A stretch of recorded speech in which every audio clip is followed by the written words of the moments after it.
Sir ये जो CBSE ने अभी गाइडलाइन जारी की है कि जो ऑनलाइन कॉपी चेक होगी ये कैसे चेक होगी, क्या देखिए इसके बारे में ऑनलाइन कुछ बता सकते हैं आप? हाँ बिल्कुल। देखिए ऑनलाइन कॉपी चेक करने के लिए सबसे पहले हम क्या करेंगे, हमारे लिए जो सिस्टम कॉन्फ़िगरेशन है पहले हमको वो पता होना चाहिए कि हमारे लिए जो 12th की कॉपी चेक होनी है उसमें लेटेस्ट आपका है ना जो विंडोज़ 11 होनी चाहिए। साथ में हमारे पास जो लेटेस्ट वेब ब्राउज़र है, गूगल क्रोम हो सकता है, आपका मोज़िला फायरफॉक्स हो सकता है, ठीक है। तो कोई भी लेटेस्ट ब्राउज़र हो। साथ में आपको क्या करना है, आपको जाना है यहाँ पर सर्च बार पर गूगल क्रोम, जैसे मैंने गूगल क्रोम खोला हुआ है, मैं आपको एक नई टैब में बता दे रहा हूँ। अब इस तरीके से यहाँ सर्च बार पे जाएंगे और चाहें तो यहाँ पर आप लिख सकते हैं ऑन स्क्रीन मार्किंग पोर्टल, जो कि मैंने ऑलरेडी पहले लिखा हुआ है, और एंटर प्रेस करेंगे। एंटर प्रेस करेंगे तो कुछ इस तरीके से आपके पास है ना हाइपरलिंक्स आ जाएंगे। अब इसमें अपने फर्स्ट हाइपरलिंक पर क्लिक कर देना है। अच्छा जी, इस पर आप फर्स्ट हाइपरलिंक पे क्लिक करेंगे तो कुछ इस तरीके का इंटरफेस आएगा और यहाँ पर लिखा हुआ है already on screen marking system OSM। जी, तो इसमें ना सबसे पहले आपको लॉगिन करना होगा, जिसके लिए आपको यूज़र आईडी होनी चाहिए। मेरी यूज़र आईडी कुछ इस तरीके से है और यहाँ पर मैं अपना पासवर्ड डालूंगा। पासवर्ड क्या आप ये यूज़र आईडी दिखा सकते हैं? हाँ, मैं दिखा नहीं सकता, लेकिन ये है कि वो आप जो भी टीचर्स इसको है ना वो कर रहे होंगे, चेक कर रहे होंगे, उनके पास खुद हाँ, की यूज़र आईडी होगी, आएगी, खुद का पासवर्ड होगा। ठीक है, तो यहाँ पर आप पासवर्ड डालेंगे, यहाँ पर आप स्कूल नंबर डालेंगे और यहाँ पर अपना है ना डेट ऑफ बर्थ डालेंगे। ठीक है, इसके बाद नीचे लिखा हुआ है सेंड OTP, आप इस पर क्लिक करेंगे तो यहाँ पर आपको है ना क्या होगा कि आपको यहाँ पर OTP नंबर जो भी आएगा आपको उस पर कर देना है। ठीक है, और इसके बाद आपको लॉगिन पर है ना क्लिक करना पड़ेगा, जो आपको नीचे इंटरफेस में दिखेगा। तो कुछ इस तरीके का आपका इंटरफेस खुल के आएगा। ये कॉपी खुल गई, ये कॉपी खुल गई है। पहला पेज नहीं, सबसे आगे मेन पेज के लिए आपको है ना क्या करना पड़ेगा, इसको बैक करना पड़ेगा। एक्चुअली मैंने क्या है यहाँ ऑलरेडी मेरे पास, मुझे फर्स्ट पेज देखना है, कैसे देखना? फर्स्ट पेज के लिए आपको है ना दोबारा मैं यहाँ पर लॉगिन करके बताना पड़ेगा मुझे। लॉगिन करके दिखाइए सर। ठीक है, तो लॉगिन करके मैं दिखाता हूँ, जिसके लिए मुझे यहाँ पर ईमेल पासवर्ड को लिखना पड़ेगा। ठीक है, तो CBSE ने जो ईमेल पासवर्ड दिया उसको मैं यहाँ पर डाल दूँगा और वो सीक्रेट है, वो आपको ध्यान रखना है। ओके, इसके बाद यहाँ पर आप अपना स्कूल नंबर डाल देंगे और यहाँ पर अपना डेट ऑफ बर्थ डाल देंगे। ओके, और यहाँ पर नीचे सेंड OTP करेंगे तो मेरे पास एक है ना OTP है ना आएगा, जो मेरा कॉन्फ़िगरेशन करेगा। अभी OTP नंबर आया है और मैं इसको यहाँ पर है ना डाल दे रहा हूँ।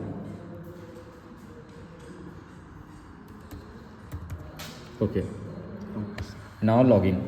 ओके, सो सक्सेसफुली हम लोग लॉगिन होके कुछ इस तरीके का इंटरफेस आपका सामने आएगा। अब इसमें क्या करना है, आपका फर्स्ट है होम, यहाँ पर आप है ना सिस्टम, मैंने अभी कुछ देर पहले बताया था कि सिस्टम रिक्वायरमेंट्स आपको है ना ध्यान देनी है। तो PC, लैपटॉप, OS 8 उससे ऊपर होना चाहिए, रैम 4GB होनी चाहिए, सी ड्राइव 1GB होनी चाहिए, लेटेस्ट इंटरनेट ब्राउज़र होना चाहिए और एडोब रीडर हो आपके पास, जो जब भी आप PDF खोलें तो एडोब रीडर जरूर रखें। और इंटरनेट स्पीड बहुत मस्ट है और 2 Mbps की स्पीड होनी ही चाहिए एटलीस्ट, इतना है ना कंपलसरी है। इसके बाद हम क्या करेंगे कि मैन असेसमेंट की तरफ जाएंगे, लेकिन उससे पहले मैं आपको बताना चाहता हूँ जो भी टीचर्स हैं, सबसे पहले आप है ना इस पोर्टल में जब आप लॉगिन करेंगे तो यहाँ देखेंगे होम मैन असेसमेंट, उसके बाद आएगा प्रोफाइल पे जाके आपको यहाँ पर user ID, available name, mobile number, email, ये सारा चीज़ आपका यहाँ पर ऑलरेडी आपके है ना बोर्ड के थ्रू दिया होगा। इसके बाद आपको यहाँ पर अपनी बैंक डिटेल्स को है ना इंक्लूड करना पड़ेगा और यहाँ नीचे जो साइन है अपडेट का, उस पर आप क्लिक कर देंगे तो ये है ना आपका अपडेट, आपका ऑलरेडी अपडेट होगा। जी बिल्कुल। इसके बाद हम आते हैं मैन असेसमेंट पे, जो हमारा काम है जी। ठीक है, उससे पहले मैं आपको थोड़ा बहुत बता दे रहा हूँ। नीचे है ना प्रोफाइल के एक दिया हुआ है सब्जेक्ट वाइज एवेल्यूशन रिपोर्ट, तो आपने जो भी सब्जेक्ट आपका होगा उसकी एवेल्यूशन रिपोर्ट होगी आपकी है ना, वो यहाँ पर है ना वो खुद ही आपको डाउनलोड करके देंगे, क्योंकि आपने जो कॉपी चेक की होगी तो वो आपको बताएंगे आपने किस तरह से कॉपी को चेक किया हुआ है। ठीक है, और यहाँ पर डे वाइज रिपोर्ट भी रहेगी आपकी, साथ में स्क्रिप्ट वाइज, यानी कि आपने ना हो सकता है एक कॉपी चेक किए, 2 कॉपी चेक किए, तो वो है ना उसी से स्क्रिप्ट के हिसाब से रहेगा। ठीक है, मेरे पास है जैसे कि मैंने आज 2 स्क्रिप्ट की हुई हैं, 2 पेपर्स आज सॉल्व किए हुए हैं, तो आपको यहाँ पर देख सकते हैं परसेंटेज किस तरीके से बच्चों की है ना 70 में से मार्क्स आए हुए हैं और ये पूरा है ना रिपोर्ट यहाँ पर दिया हुआ है।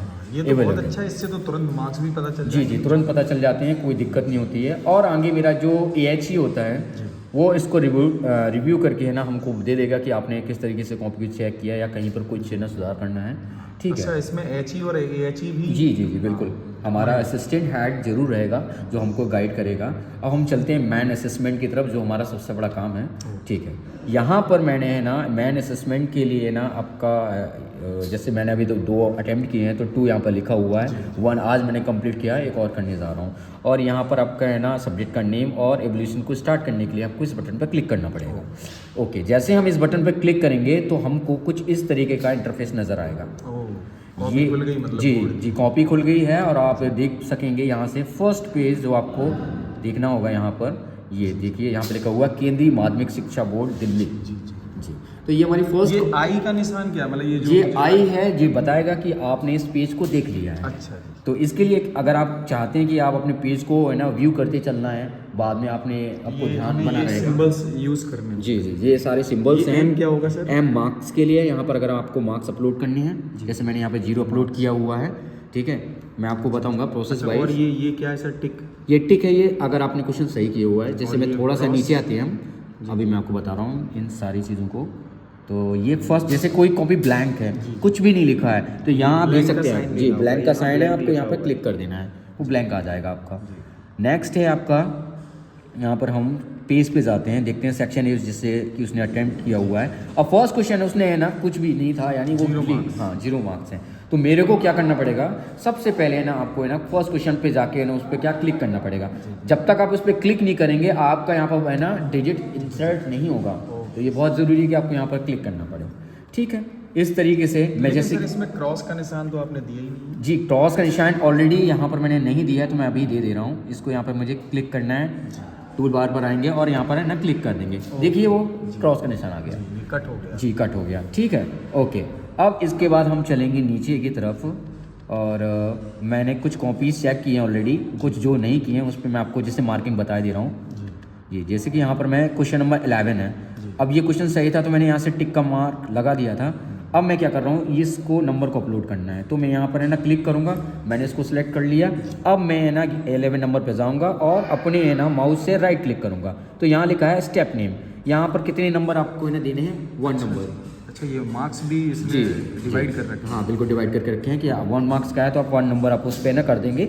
जैसे आप उस पर क्लिक करेंगे तो देखिए आपका 1 मार्क्स है ना ऑलरेडी है ना इस पर ना मार्क्ड हो गया है। ठीक है, अब चलते हैं जैसे क्वेश्चन नंबर 12 पर। हम क्वेश्चन नंबर 12 पर उसमें भी अगर हम करना चाहें तो राइट क्लिक करेंगे, वहाँ पर भी मार्क्स हम दे सकते हैं। अच्छा, जैसे थ्योरेटिकल क्वेश्चन है वो कैसे चेक करेंगे? जी थ्योरेटिकल क्वेश्चन के लिए हम चलते हैं क्वेश्चन नंबर जो वेटेज के हैं। Suppose I am trying to do question number 29। Okay, I will go to the question number 29. It could be in the page number 9 or 10, right? ये पेज नंबर 10 पर है। ठीक है, ये आपका जैसे कोई क्वेश्चन दिया हुआ है 2 मार्क्स का है। ठीक है, अब उसने अगर सही किया है तो मैं यहाँ पे पहले टिक कर दूंगा, it is true. Okay, after that क्या करेंगे, हम राइट क्लिक करेंगे और मार्क्स को डिस्ट्रीब्यूट कर देंगे। 2 मार्क्स का है तो 2 मार्क्स पर हमको क्लिक करना पड़ेगा। ये क्वेश्चन है वो आपका 2 मार्क्स का है, 2 मार्क्स पर क्लिक करेंगे, देखो 2 नंबर से ना इसको असाइन हो गया। तो इस तरीके से थ्योरेटिकल क्वेश्चंस को हम है ना एवेल्यूएट करेंगे। तो मतलब ये कॉपी हमारी ऑनलाइन चेक होगी इस तरह जी, से, और जी। हम बच्चों के मार्क्स यहीं से डिसाइड कर देंगे। बिल्कुल बिल्कुल बिल्कुल। अब एक चीज़ और, अच्छा, मैं इसमें सर बच्चों का नुकसान है या फ़ायदा है, आप क्या इसमें बताना चाहते हैं? देखिए बच्चों का नुकसान नहीं है, लेकिन टीचर के लिए चैलेंजिंग ये है कि थोड़ा सा उसको है ना केयरफुल रहना पड़ेगा। बच्चों का नुकसान कुछ नहीं है, स्टेप मार्किंग भी है। ये मार्क्स डिस्ट्रीब्यूशन आपने देखा होगा, मैं आपको अभी यहाँ बताऊँ, मान लो कि मैंने यहाँ पर आपको 2 मार्क्स दिए हुए हैं और मैं ऐसा इस मार्क्स को पहले अलग करना चाहूँ जैसे कि, ठीक है, तो मैंने इसको अलग कर दिया अभी। ठीक है, ओके। अब मैं दोबारा इसमें मार्क्स डिस्ट्रीब्यूशन करना चाह रहा हूँ। मैं चाह रहा हूँ कि यहाँ पर मुझे है ना बच्चे को क्वेश्चन नंबर 29, ठीक है, ओके, और यहाँ पर मैं ना मार्क्स देने की कोशिश करूँगा, राइट क्लिक करूँगा। पहले तो मैं इस मार्क्स को है ना अटेम्प्ट करना चाहूँगा यहाँ पर, जैसे कि है। चलिए कोई और दूसरे क्वेश्चन पे देखते हैं, जैसे ये है। ठीक है, अब मैंने यहाँ पर था ये 3.5 नंबर का और मैंने सिर्फ 2 नंबर दिए, तो मैं चाहूँ यहाँ पर 1.5 नंबर और दे सकता हूँ। अच्छा, ऐड भी कर सकते हैं उसको। ठीक है, तो ये है ना आपका जो मार्क्स होगा यहाँ पर है ना आपका है ना आ जाएगा। क्या मतलब इस बारे में बताएंगे कि इससे बच्चे को फ़ायदा होने वाला है कि नुकसान होने वाला है? बच्चे को फ़ायदा होने वाला है, बच्चे को नुकसान नहीं है। ऑनेस्टली ये है कि पहले क्या होता था कि हम लोग है ना लाइन बाय लाइन पढ़ते थे। ठीक है, अब मुझे लग रहा है कि मैथ्स का ये क्वेश्चन है, इसमें यहाँ तक बच्चे ने सही मेथड लगाया है, तो मैं उतने मार्क्स दे सकता हूँ। ये बिल्कुल वैसे ही है जैसा हम है ना फिजिकली करते थे, ये वर्चुअली है, इसमें कोई नुकसान नहीं है। ये भ्रम अफवाह फैलाई जाती है, पर मैं कहूँ बहुत अच्छा है। इसमें आसान ये है कि मुझे पेज नहीं पलटने पड़ेंगे, ठीक है, मैं जस्ट क्लिक से कर सकता हूँ। कंफर्टेबल ये है कि मैं कहीं भी बैठ के भी है ना आराम से ना कॉपी को चेक कर सकता हूँ। तो जो भी एवेलेटर है उनके लिए बहुत आसान है। होम भी हो सकता है। हाँ ये है, लेकिन अब सीबीएसई जो भी गाइडलाइन देगी हमको उसको फॉलो करना पड़ेगा। Maybe it could we have chances we get a centre, right, there the people will try to check the copies, right. धन्यवाद सर इसके लिए। सर आपने बहुत अच्छी जानकारी दी और बच्चों का एक जो भ्रम था वो भ्रम भी खत्म होगा। जी सर। और ऑनलाइन कॉपी कैसे चेक करनी है टीचर्स को, उनको भी आपके थ्रू एक ट्रेनिंग मिल गई है। जी सर। वो आपसे बहुत कुछ सीख सकते हैं। जी। क्या आप अपने उन टीचर्स के लिए कुछ कहना चाहेंगे जो कॉपी चेक करेंगे आगे? हाँ, मैं यही कहूँगा कि जब भी कोई नई चीज़ हम सीखते हैं तो हमारे माइंड में ये रहता है, थोड़ा सा इल्यूजन रहता है, और इल्यूजन तभी होता है जब हम किसी चीज़ को जानते नहीं हैं। तो हमेशा try to understand the things, और नई चीज़ों को आप जितना अडॉप्ट करेंगे आप उतना ही जानेंगे। ओके सर, तो थैंक यू सर। अच्छा जी, तो मेरे प्यारे बच्चों और मेरे प्यारे टीचर्स, मैं आप सबको यही बताना चाहूँगा कि ऑनलाइन जो कॉपी चेक हो रही है ऑन स्क्रीन, इससे कोई किसी का नुकसान नहीं होने वाला, ना टीचर्स का ना स्टूडेंट्स का। हाँ, थोड़ा सा नया सिस्टम आया है तो इससे थोड़ी सी प्रॉब्लम तो पड़ेगी, लेकिन वो कुछ दिनों की रहेगी, लगातार नहीं होगी। तो ज़्यादा घबराएं नहीं, पेशेंसफुली अपना एग्ज़ाम देते रहें और पेशेंसफुली जो टीचर्स हैं वो भी अपना काम करते रहें। Thank you. आगे मिलते हैं नेक्स्ट वीडियो में। ऐसी जानकारी भरी नॉलेज लेके आऊँगा जो कि आपको सीबीएसई से रिलेटेड जो भी आने वाली जो जानकारियाँ होंगी या इन्फॉर्मेशन होगी वो आपको मिलती रहेंगी। So please subscribe Mathogram CBSE and like this video. Thank you.